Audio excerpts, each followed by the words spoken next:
Hi, this is James Zhang with Old Capital, and I am here with Mark.allen today to talk about a new deal. So, Mark, thanks for jumping on, and maybe to get it started, give people a little bit of your background, and then we'll jump into this new deal in Carrollton. Yeah, thanks, James. Appreciate you having me. So Mark.allen with Greystone here in Dallas, and been in brokerage for a little over 5 years now. I'm part of our DFW workforce housing team. So, the good majority of our deals are 50 to 250 units or so, and we've got a team of 12 right now, and again, primarily focused in Dallas Fort Worth. But some of us are focused on smaller deals or deals outside of the Metroplex and secondary and tertiary markets. All right, so we got a 143 unit deal in Carrollton called Villas de la Colonia that we're going to jump into. Maybe before we get into the deal too much, maybe talk about where this deal is located in DFW. Yeah, so the deal's really centrally located in Dallas-Fort Worth, specifically on the east side of Dallas-Fort Worth Airport in Carrollton, Texas.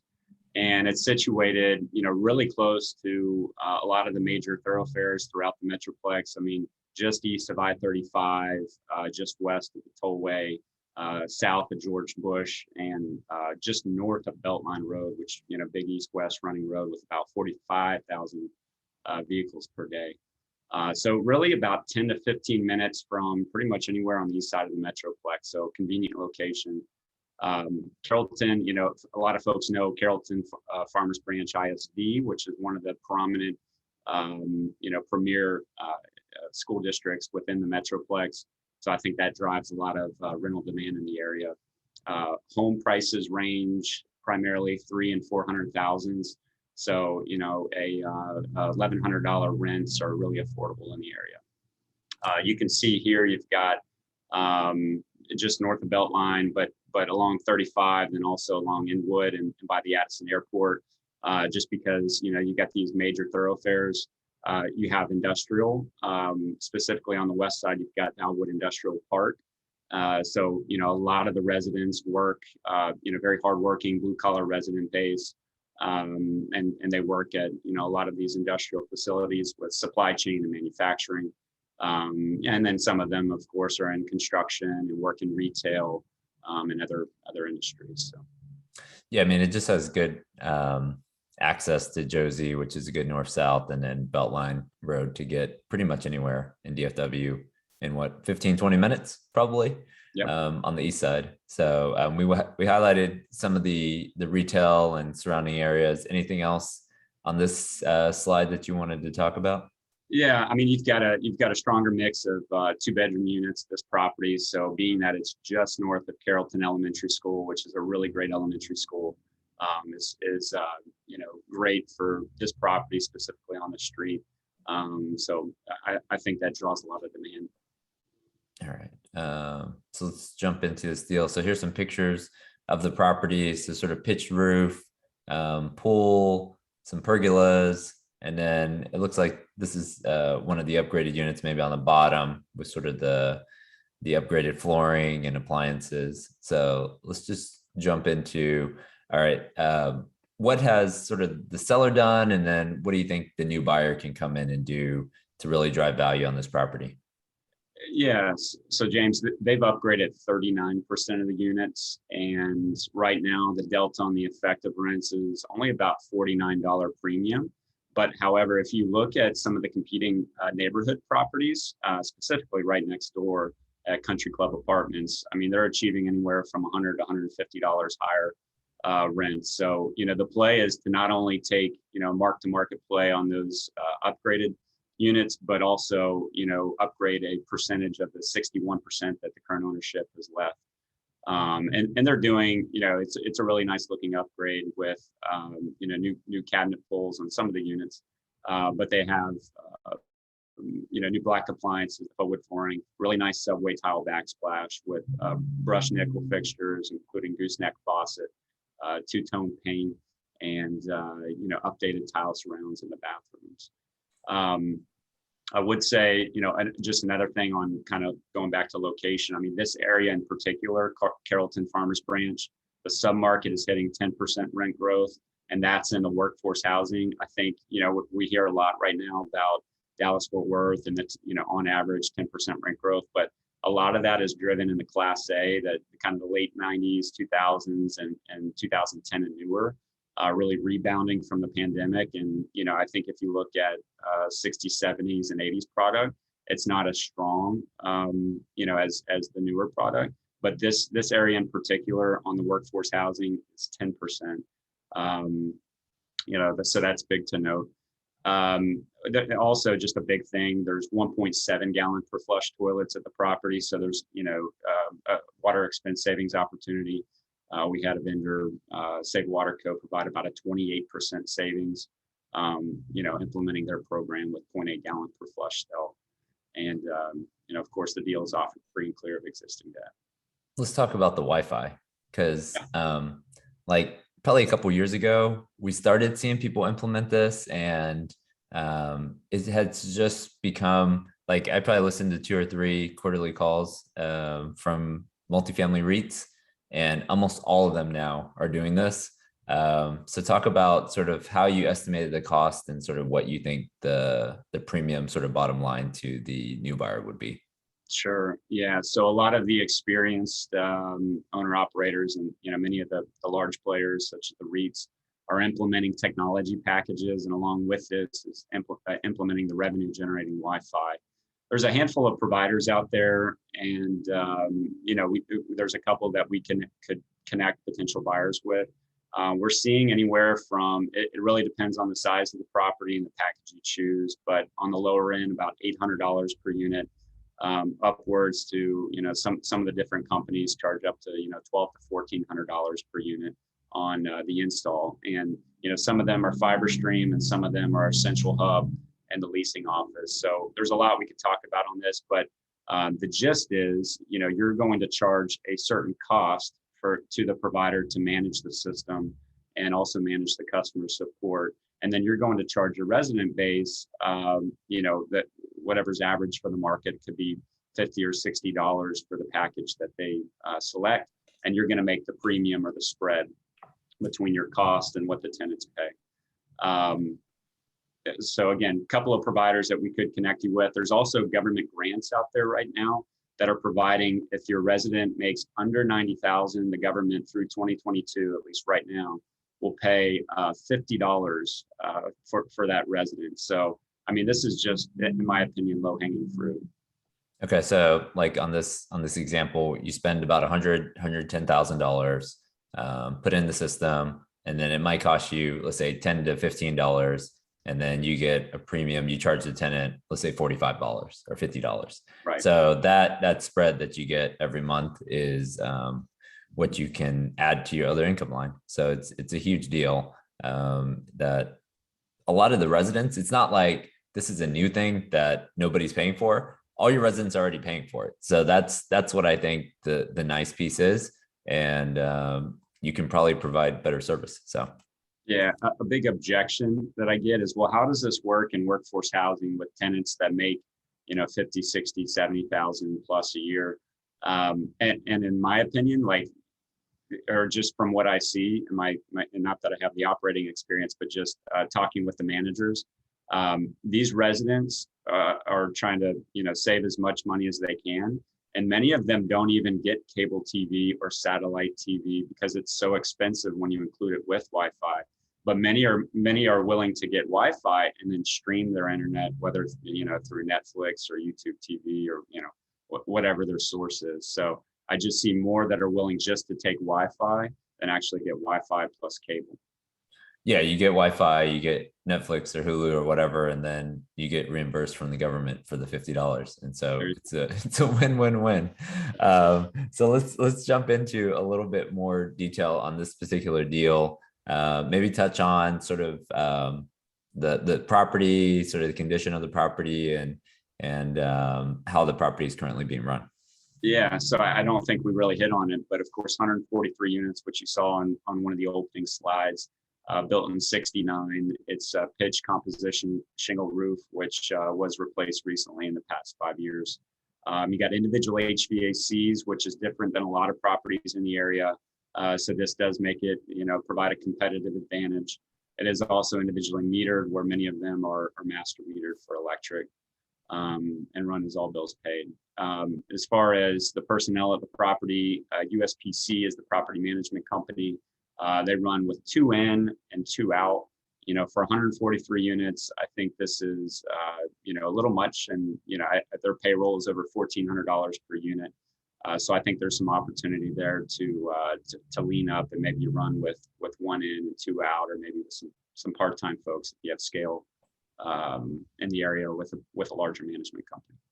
So on the right-hand side, we go through the unit mix, and so it's about 54% 2 beds and then 45% 1 beds, which is a nice mix. Talk about sort of where rents are today, and then where you think, sort of based on rent comps, you think you can take them. Yeah, so not a huge loss to lease. And again, I mean, we're talking about almost $1,100 rents, for workforce housing. So this, I think a lot of folks aren't used to seeing this, but this area in particular, 60s, 70s, 80s product, the rents, outpace a lot of areas in the DFW Metroplex. And, like I said, Country Club next door, I think that's a great comp. They do have patios, which is a differentiator, but we also have upgraded units at this property. So if you look at the comp supported rents, I mean, I'm pulling comps within a half a mile radius. These are easily supported at about $1.41 a foot or $11.51. Another thing I want to hit on is, I said it's primarily 2-bedroom units. So you got 54% 2s and 45% 1s. The units are about 815 square feet on average. So, a little bit larger than your average size apartment, which is great. And then one other thing I want to hit on, the laundry facility is currently owned by the ownership. So they bought the personal property, the laundry equipment, and that will transfer with the property. So no laundry lease in place. And they use the smart card. So I think there's, opportunity. I don't know if you want to add washer dryer connections and try to, take it up to attract a higher quality resident base. But, that leaves an opportunity to either sign a lease and collect that income, or just collect 100% of the income currently. Okay. And then, so let's jump into the rent comps. You mentioned Country Club Apartments just north of the property. Maybe touch on sort of how you guys did your analysis, because it looks like most of the properties are all bills paid. And so we have their rents sort of in the first column, and then sort of how you made the adjustment to sort of exclude the utilities and compare it to these. Yeah, so we're pulling all 60s and early 70s vintage product in the neighborhood. And like James said, many of those competitors are landlord paid utilities and an all bills paid community. 2 specifically are not, with Estrada, with tenants paying electric, and Cantera with billing back for all utilities there. So what we did, just to compare apples to apples, is adjust for utilities by excluding them. And we're making an assumption that your electric bill is going to be somewhere in the ballpark of $60, maybe a little more on some of the larger units. And then water bills are going to be close to about $40. So it's about $100 difference we're taking off the asking rent. So, for example, Country Club Apartments next door, built in 1970, 98% occupied, and their average all bills paid rents are $13.51 across the property. So you can see there we're basically adjusting $100 on the excluded utilities to compare apples to apples, since Villas de la Colonia bills back for water, sewer, utility. So. Okay. All right. So on average, you're seeing about $11.40 across the rent comps, and then we're about $50 short of that right now on the excluded rents. Right. And you can see this case study on the right, where you can see the potential upside, ranges from about $86 on the low end upwards of $153. So, pretty good discrepancy there. I don't think I noted the property is 100% occupied right now. So, they're one of the lower rents in the submarket, 100% occupied. That tells me there is opportunity to push on rents. Another thing, just talking with some of the surrounding ownership, I mean, the area is great. Resident base is great. They come in, they pay, majority of the residents pay rent for the 4th of the month. And, they're right now they've cleaned up kind of COVID delinquency, and there's no one with a balance. Wow. So, again, just kind of attributes to the area and the resident base. No, that's great. So we're gonna upgrade the interiors, maybe put in some Wi-Fi, and then improve the water. So I guess talk through sort of how that translates to pro forma. Yeah, so we've got our stabilized year 2 pro forma, which is really just the revenue that, hitting our pro forma or comp supported rents. Other residential income is primarily driven, the increase there by adding the revenue generating Wi-Fi. The repairs and maintenance expense is running at about 764. There are some items that the ownership didn't want to capitalize for, for their purposes. So we're normalizing to the National Apartment Association average for Dallas at $411 per unit per year. So there's some opportunity, I think, there. Payroll expense, like I said, they're running in, 2 out, and our pro forma is about $1,150 per unit per year. We tend to see about $1,000 to $1,200 for a property this size. Water sewer expense, we're taking down as well to $421 per unit per year. That was just based on the Safe Water Co analysis. And then insurance, we got an insurance quote from Strategic Insurer, which is about $542 per unit per year. We typically see about 65 cents to 75 cents a foot, especially with a property with no losses, such as Villas de la Colonia. So I think there's some opportunity to shop around insurance and reduce this premium here too. Okay, so NOI about 800, and you think we can get it up to about 1.1 in a couple years here. Yeah, I think that's a conservative, a 35% increase, which is definitely attainable and conservative. Okay, and then do we have a whisper price on this deal? Yeah, the whisper is 18.75. It's about a 4.5 cap going in, with an opportunity to implement these value add strategies and take it to north of a 6 cap. Okay, so we looked at it a couple of different ways. Obviously, Fannie and Freddie, it's a 100% occupied deal right now, so it obviously qualifies for Fannie and Freddie. Fannie and Freddie are always going to look historically at the income, at the T1, T2, T3, and see sort of how it sizes. And so on Fannie Mae, you're really going to be close to 12.8 million, 3.2 to 3.5. You can either do yield maintenance or step down. Freddie Mac conventional, similar sizing. It's a floating rate. This actually should be a 7 or 10 year. So it's not a 3+1+1. It's a 7 or 10 year, 275 to 3. So ironically, Freddie Mac increased their rates a little bit the past month or past couple weeks. So non-recourse bridge is probably where this one will end up. So whether you go 80%, you're probably 325 to 375. If you go 75% of purchase, 100% of rehab, then you're probably in that 3 to 3.5% range. So just remember that on most of these bridges, you're 3-year initial term, 2 1-year extensions, and then a 1% prepay. And they're going to want you to buy an interest rate cap because it is floating, but you will get higher proceeds by about anywhere from $2 million to $3 million more on your non-recourse bridge loans. And I'm assuming you said ironically, just because Bridge has been beating Freddie's butt this year. That they that's right. So on the Freddie conventional side, they're still doing a decent amount of business, but not nearly as much as they did sort of Q2 2020 versus Q2 2021. So do we have a call for offers date? I know this deal just got listed just about a week ago. Yeah, we're going to call for offers Thursday, September 9th. So we've got a couple of weeks. We'd love to see everyone out there. Please contact me or one of our team members to set up a tour. All right, Mark, thanks for coming on. Any final comments? I always like to make sure people have the final comment or any wrap up comments here. I would just say, it's a clean deal all in all. Like I said, it's like location is second to none.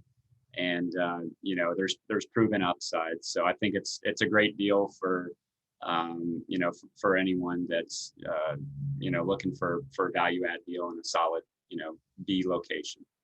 Yeah, I mean, we financed this deal like the last 2 or 3 owners, and almost every time, whether it's 2015, 2018, 2019, it was full. So it's a great location, and it gives a great product for what these tenants need in this market. So appreciate you coming on, Mark, and I'll probably see you out at the property later today. Sounds good. Thanks, All James. right, see you. Bye.